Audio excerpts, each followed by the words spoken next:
Hi folks, my name is Dave Russell. I'm the owner of a company called Russell NDE Systems.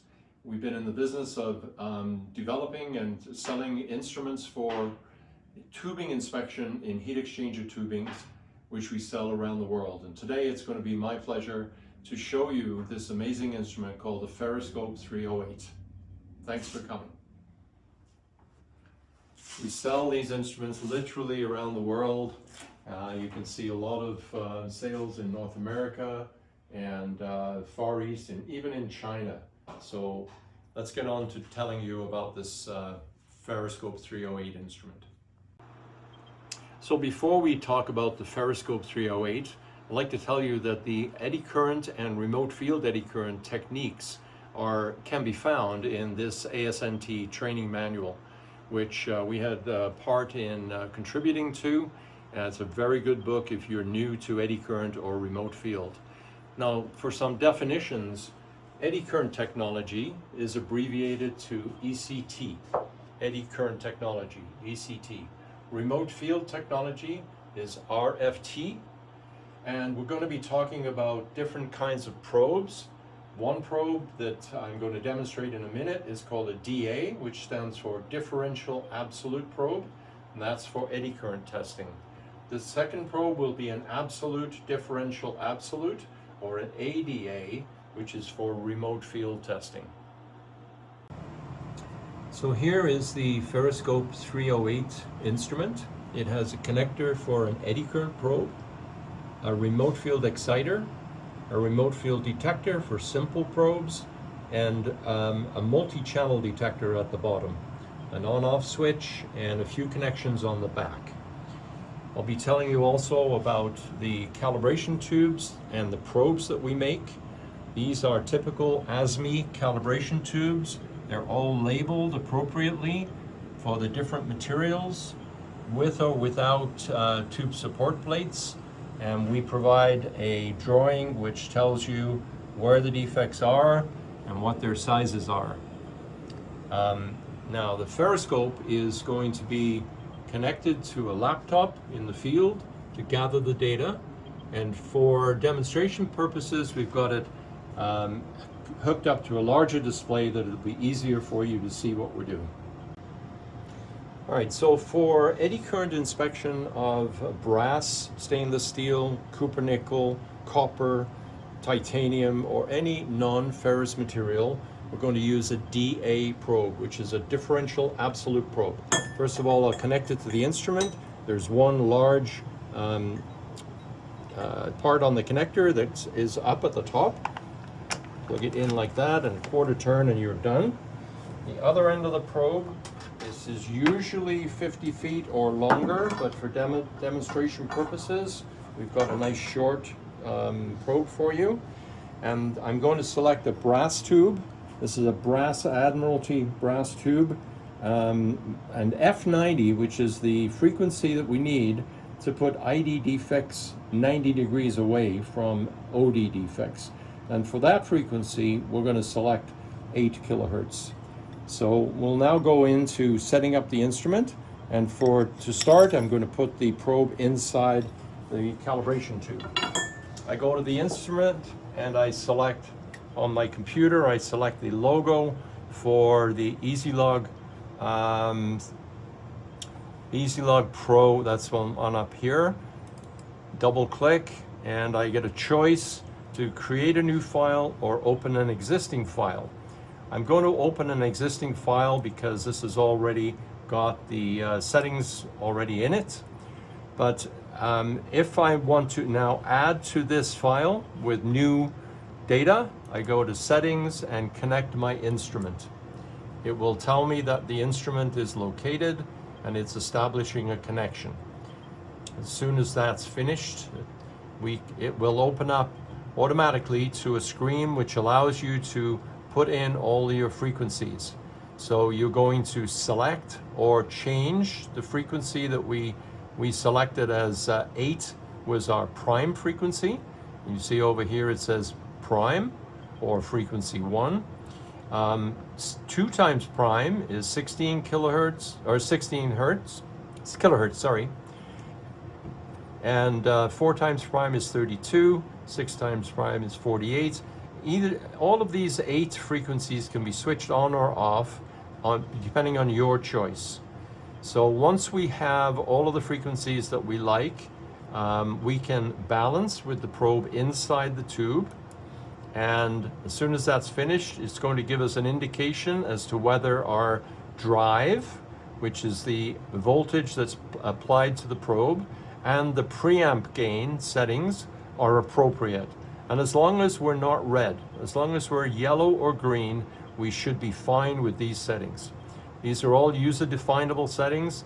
You can pick what you like from drop down, and this is in decibels. You can also select how fast you want the data to traverse on the screen. I'm going to change that to 10 seconds, and you can change the sample rate from 1,000 to whatever you like.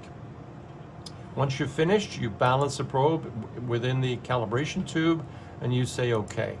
And the first thing that happens is this screen will pop up with data coming on it. Now there's no signals because we're not moving the probe. If we move the probe, you'll see the signals coming up on the screen. Now we're in a mode at the moment that we call free run.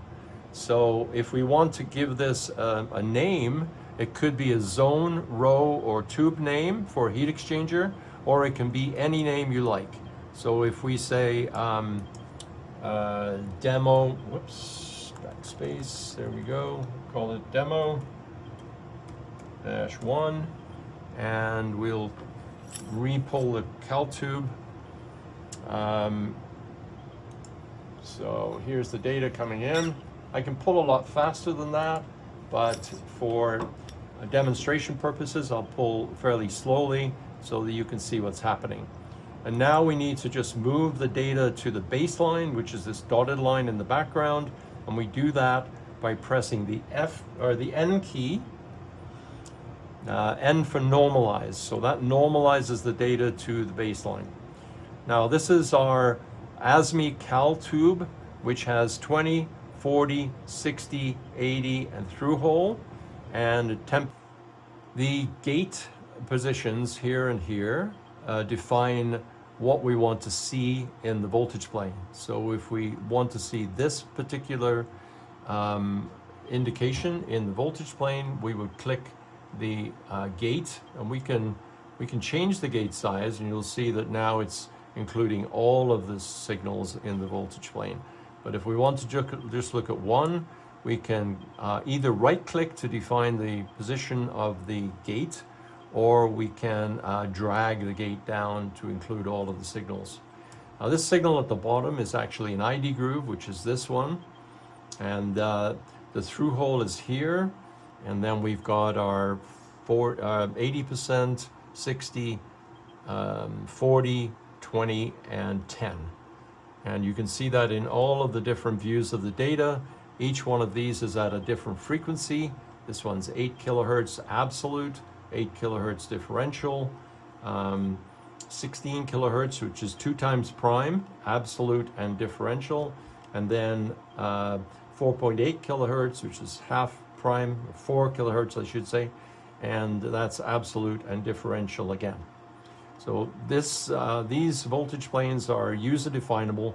You can have as many voltage planes as you like over here, and typically there are 4 strip charts. I've got this set up so that we're looking at the Y component of the signal in strip chart number 1.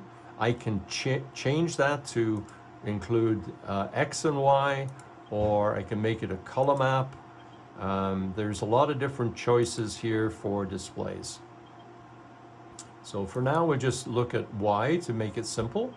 And again, these are absolute signals. We make them so that they go left on the strip chart and in the absolute, and left on the strip chart first in the differential. So the kick is left and then right. So if we now want to calibrate these, we can start with the through hole. This is the through hole. I'm going to right click to define it, and now there is already a calibration in here, so I'm going to go and delete all the calibration points so I can show you how we get there. So here we go. This is the through hole. Now I can define an angle that I want that through hole to be placed at. And when I click this one, all of the channels at all of the frequencies will rotate this through hole signal to be 40 degrees as shown here on the voltage plane. Okay, that defines our through hole. Now to add that to a calibration, we go through, we pick the through hole from the drop down and we say go. Now we go to the 80%, pull 80% off the calibration drop down and then say go. 60% go, 40% go, and 20% go. This one is 10%. That's an OD groove. And this one is an ID, 10% groove.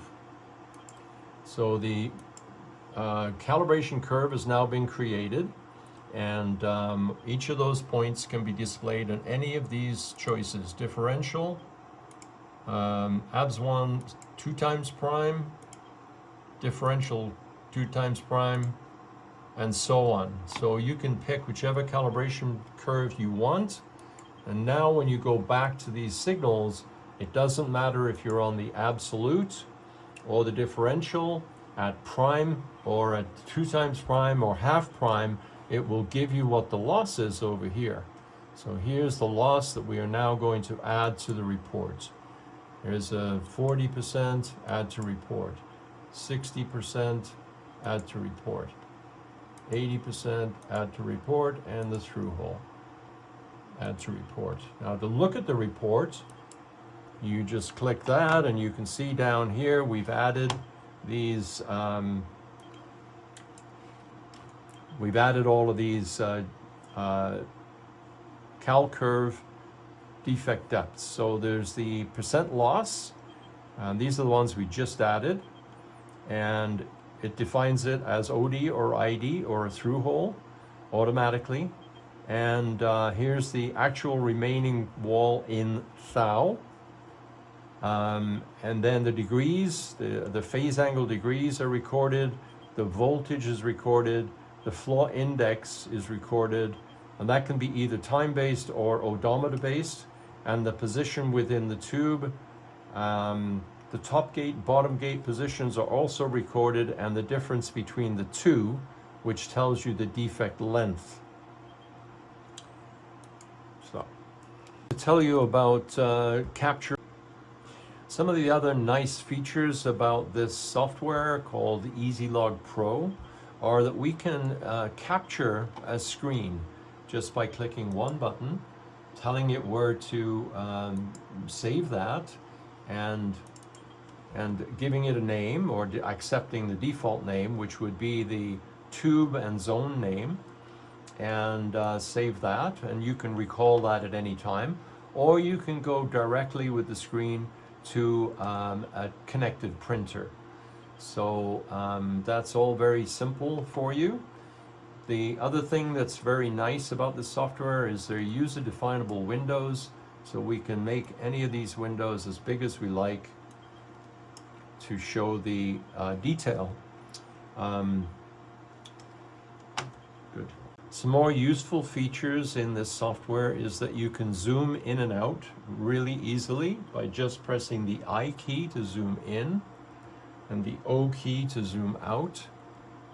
You can also adjust the size of what's on the screen by using the elevator bar.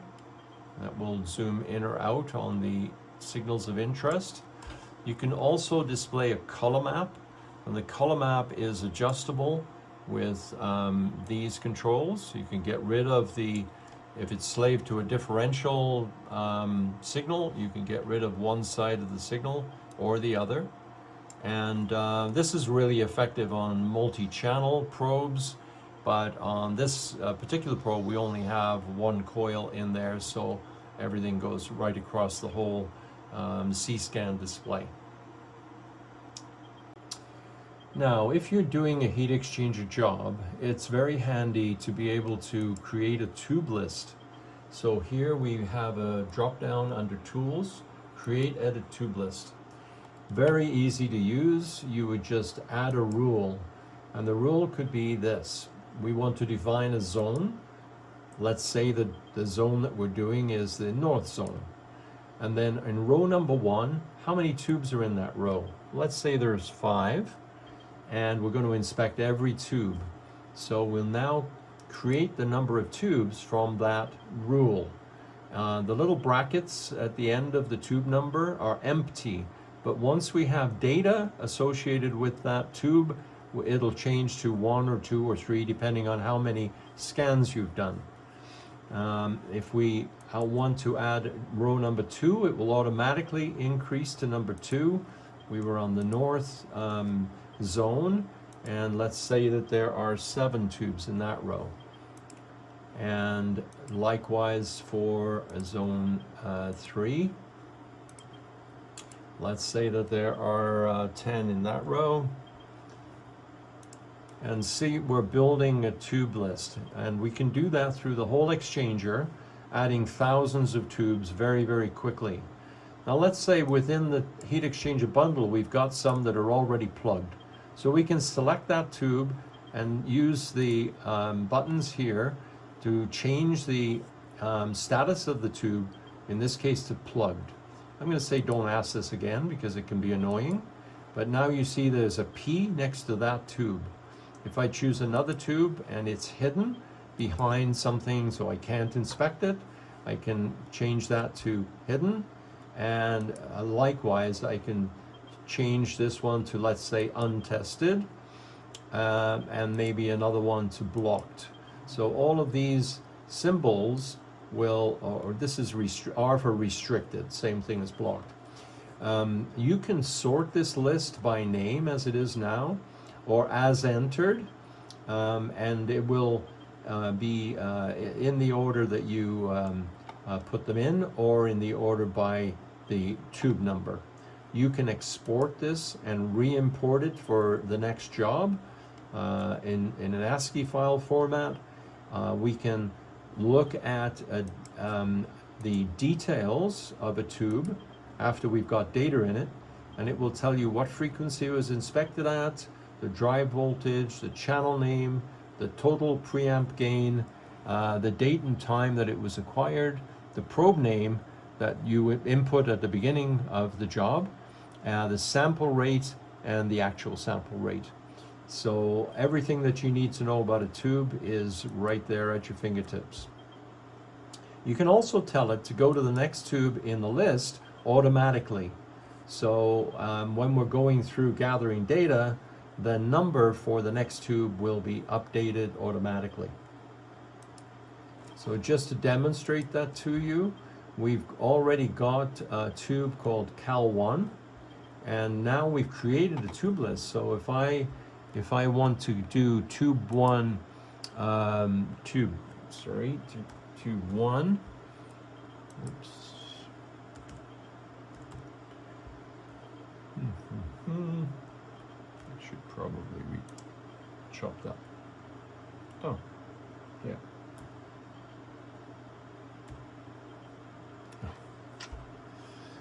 Okay, let's do it this way.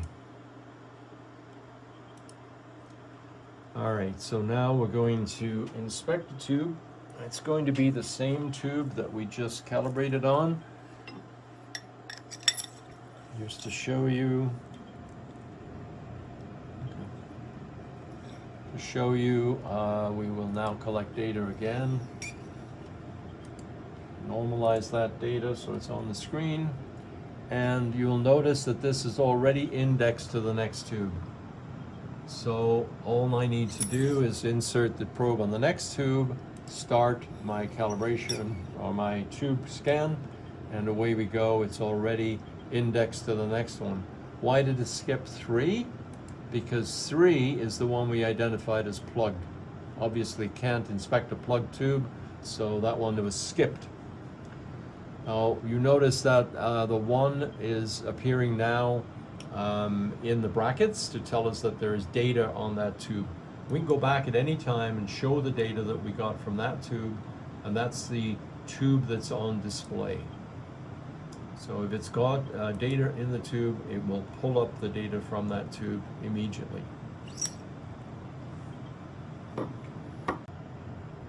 When EasyLog Pro is still to be opened, you click on the icon and this screen will appear, allowing you to create a new file or open an existing file or to leave.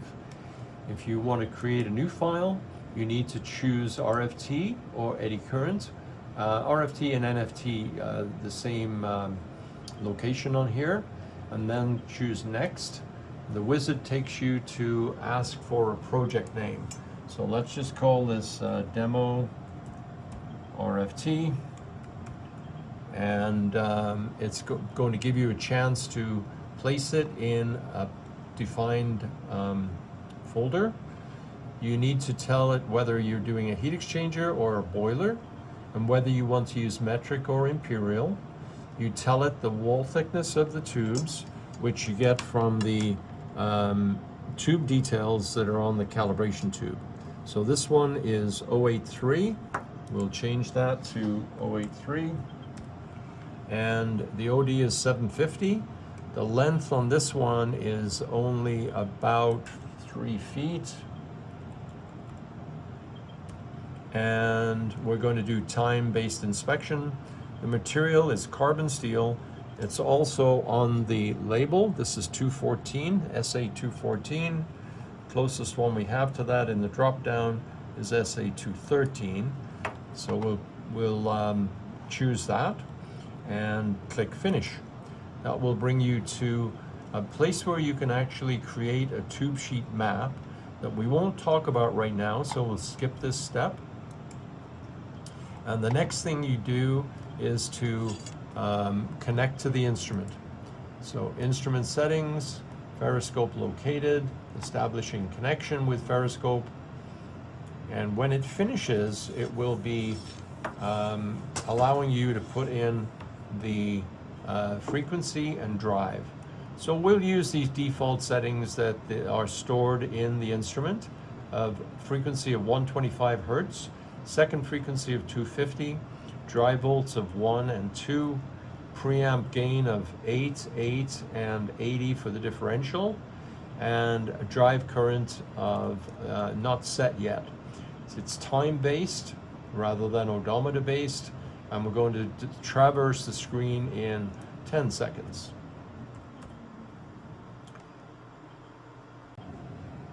When a file is finished and you've gathered all the data you want, you just need to either save it as a different file number, or it's automatically saved with the file name that you gave it at the beginning.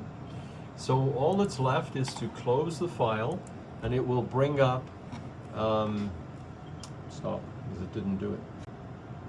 When all your data gathering is finished and you go to close the file, all the data is automatically saved for you, and this inspection report dialog box will pop up, allowing you to put in all of the information about the client, the scope of work, an executive summary of notes.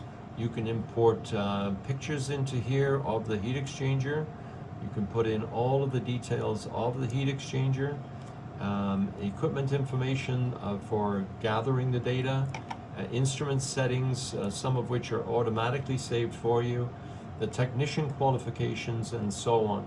So once you've filled all that in, you can create a report, and it will ask you whether you want portrait or landscape format, and it will create the report. And then after that, you can edit that report and add your custom logos and so on, and you're finished with the job. So the inspection report that's created for you, if you had put in details of the clients and scope, etc., they would all show up in a Word document, which is fully editable by yourself. and you can then produce this report in addition to the screen captures of defective tubes and the CSV report, which contains all of the information on each individual tube.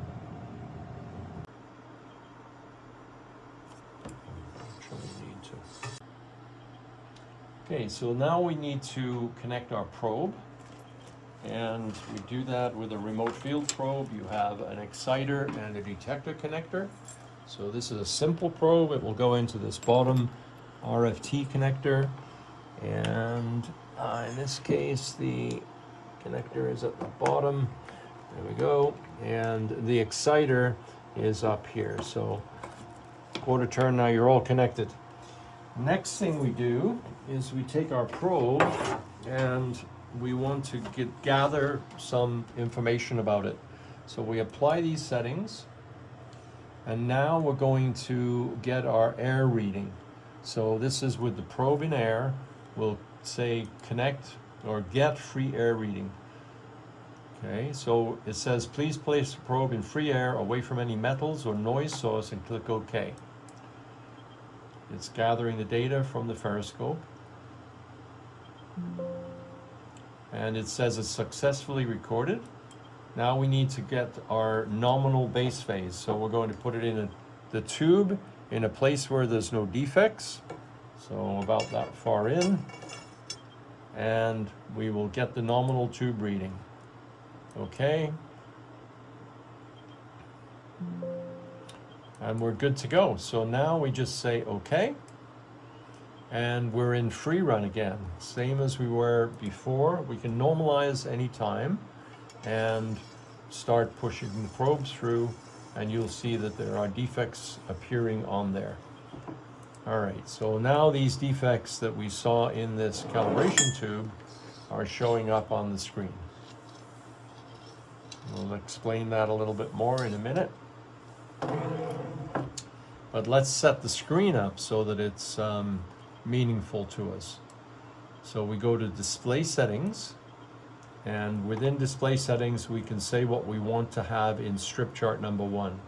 So here we've got absolute coil number 1 at frequency number 1, and we're going to show phase and log amplitude, and we're going to position them superimposed on the same data trace line.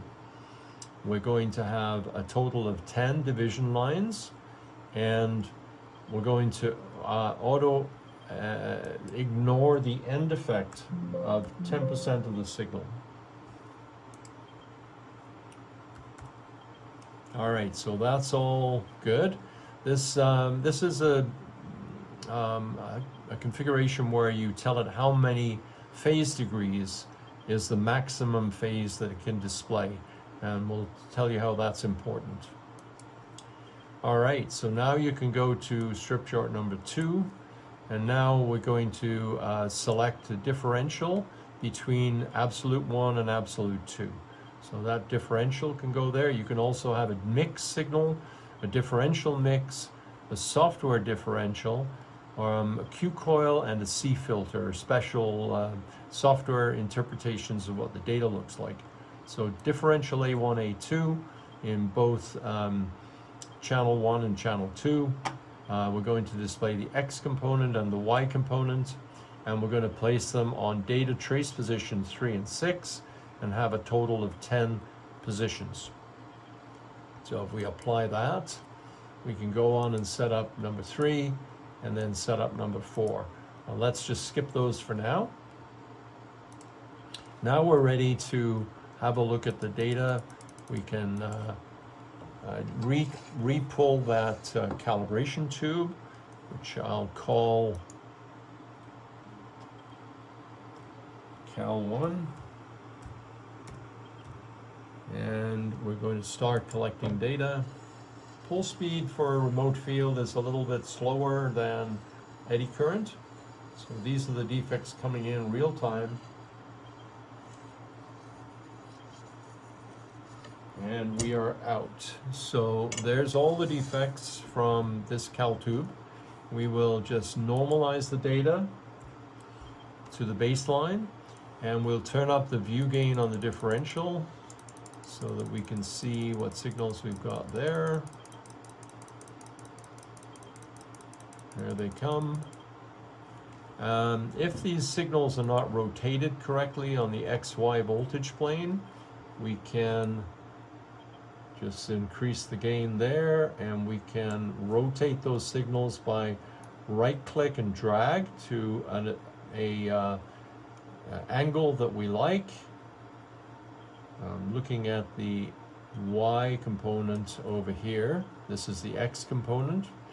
And just to simplify things, I'll just display the Y. So there we go. Now we've got an XY strip chart, a phase and log amplitude strip chart showing absolute. This shows differential, and we've ignored these last two screens for the moment. So those defects look similar to eddy current defects, where you have differential displayed. By the way, these are linked, so strip chart number 2 is linked to voltage plane number 2, and you notice that the background color changed, which tells you that this is the strip chart that has our focus at the moment. If we go over to strip chart number 1, that background color will change there, and we'll get a different kind of voltage plane display that has a reference curve. That reference curve is important because defects that fall on the reference curve, like this one does, are circumferential defects like this that go all the way around the tube. Defects that are on one side of the tube will be inside the voltage plane, like this. It's a fairly small signal, so if we normalize right next to it, you will see that this signal is inside the voltage plane quite clearly, and that's how the depth of that signal is calculated for our calibration and our reporting later on. To understand the signals that we're getting from remote field probes, you need to understand the difference between the green line, which is the phase lag of the signal, and the red line, which is the log amplitude. As I said, this signal here is a through hole. We know it's a through hole because the phase is giving a big signal, and the amplitude is giving a very small signal. And on the voltage plane, it looks like this. Now, on the calibration tube, that is this through hole here. So the next signal is a one-sided flat, 50% deep. This is this signal here, and if I normalize the data right next to it, you'll see that it does tell you that it's one-sided because of the phase being different than the log amplitude. So if I click on that, you'll see that it's inside the voltage plane. The next signal is the 20% groove, which is not one-sided, it's all the way around. I'm going to normalize right next to it, but you'll see that the phase and the log amplitude track very closely, and that the signal on the remote field reference curve is on the curve. Now the next signal is unusual because it's long. It's a 20% long. And this is a distinct advantage of this software over anything else on the market, where we display the phase and log amplitude relationship as we go through that signal. And you notice that they are on the baseline, on the reference curve, and there will be a knee in the middle of this signal where one coil sees it as it comes underneath the defect, and then as we traverse through, both coils, the exciter and the detector, see it. So you get this shoulder and then a second peak. We call this a head and shoulders display. But that tells you that it's a long defect, whereas over here on the differential display, you can't tell that. You really just don't know. If you look at the differential signal, it just looks like a normal differential signal, but it will not tell you that it's a circumferential groove that's long. The next one is a 40% one-sided defect. And you'll notice right away, oops, it's this one. You'll notice right away, if we normalize that the signal is outside the reference curve a little bit, and that's telling you that it is not a circumferential groove. And then after that, we have a taper, and you can almost see the taper in the data on the absolute. You cannot see it on the differential. Well, this is again an advantage of our software over others, that you can tell the difference of a defect just from the phase and log amplitude relationship and how it appears on the voltage plane. Lastly, we have a feature called material compensation, and that's shown here. And you remember when we took the air reading and the nominal tube reading, it recorded values. Those values appear here.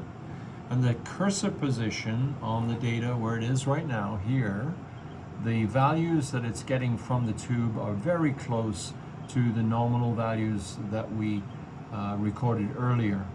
And because of that, we know that there's no need for material compensation.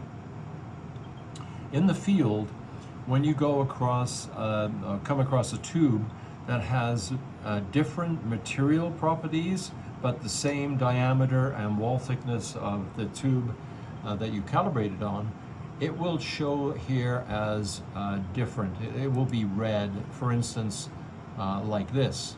Now, whenever we see something like this, and if there's no defect present, we would be able to press this material compensation button, and it will calibrate, it will adjust the calibration so that it adjusts it for phase rotation and amplitude differences between the calibration tube and the tubes in the bundle. Now, to calibrate remote field data, it's a little bit different than eddy current data, because we can tell the difference with remote field as to whether the defect is one-sided, like this through hole, but we wouldn't use a groove calibration to calibrate for small diameter defects like this through hole or local corrosion pits. So here we have 4 different calibration buttons, and we can create 4 different types of calibration curve by choosing the defects that we know and choosing a calibration type, and we would then create calibration curves that are unique for circumferential grooves, one-sided flats, tapers, or very localized small pitting defects. Otherwise, the software for remote field is very similar to eddy current. You can create a tube sheet map or a tube list and import tubes or tube sheets from a saved file. You can capture the screen, you can print the screen, and there are various other nice convenience features that we provided for you. Okay, the next subject is near field probes, near field technology, or NFT. Hi, so the next thing we're going to talk about is near field probes, so near field technology, or NFT, and that can be for detecting internal pits. As you can see on the drawing here, we've got internal pits of various depths in this tube, which is a carbon steel tube, SA214, 1.250 diameter, 083 wall, and we're going to pull an NFT probe through there. The NFT probe will be very sensitive to the ID defects like pits, but it will be very insensitive to anything that is OD. So here we go. We've plugged in the probe. It has an exciter and it has a detector. So the probe looks very similar to all the other probes, a little bit shorter, But in here, there's an exciter and a detector coil closely coupled, rather than on remote field where you have an exciter and detector with some separation. So here we go into the tube, and I've already set this up. The settings are frequency of 600 Hertz, drive of 6, and we've got absolute and differential coils inside the probe. We applied that earlier, so we're just going to say OK or close, and now I'm going to repeat this scan on the next tube. So here we go.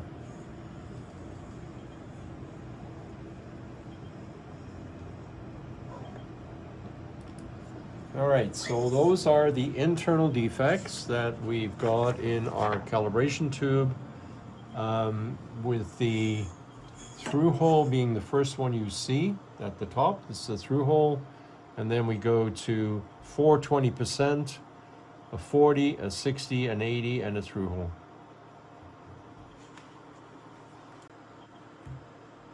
Notice with NFT probes, there is no phase information. This is all amplitude.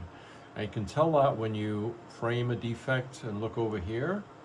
And as I make the gate bigger, you'll see that all of the other defects are the same phase angle. The only thing that's varying is the signal height.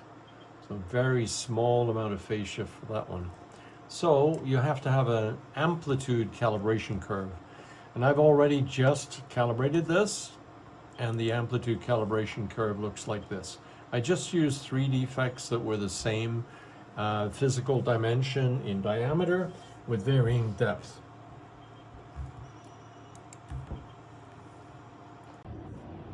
Okay, the next subject is full saturation eddy current. Full saturation eddy current. What do we mean by that? We mean that we have a magnet inside the eddy current probe that saturates or at least magnetizes a steel tube so that you can get eddy current results in carbon steel or highly magnetic like duplex.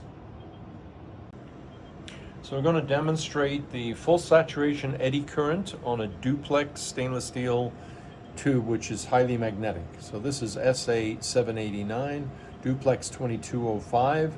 It's 3/4 inch by 65 thou wall, and it's a regular ASME cal tube.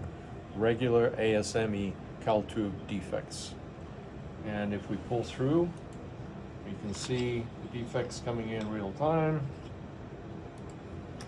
And here's our defect signals, and you can see that we do have phase information like we do for regular eddy current on all of these defects. So they look just like regular eddy current signals, absolute and differential. Otherwise, the interface for the software is identical to eddy current and remote field. All of these options for you are familiar across all of the product lines. So lastly, we're going to talk about remote field array probes. Remote field array. So that's remote field technology, but with an array probe. And the probe looks like this. This particular probe is for a boiler. There's an exciter in the middle and detectors on both ends. And the detectors have 9 detector coils inside. So now we'll go and have a look at the calibration tube. The calibration tube has grooves and flat bottom holes on the far end. We're going to pull through this calibration tube and show you what the data looks like.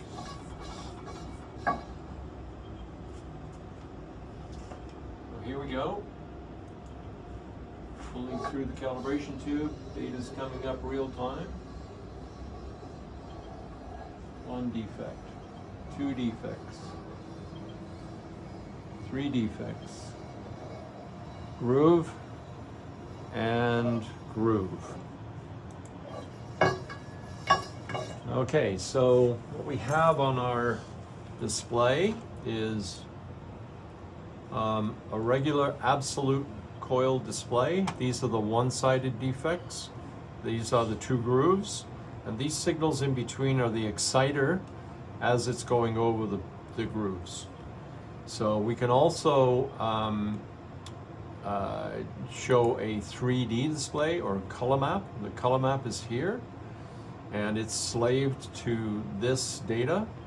And as we increase what we're seeing, you can see a 3D color map as well, which you can rotate and play with as you want.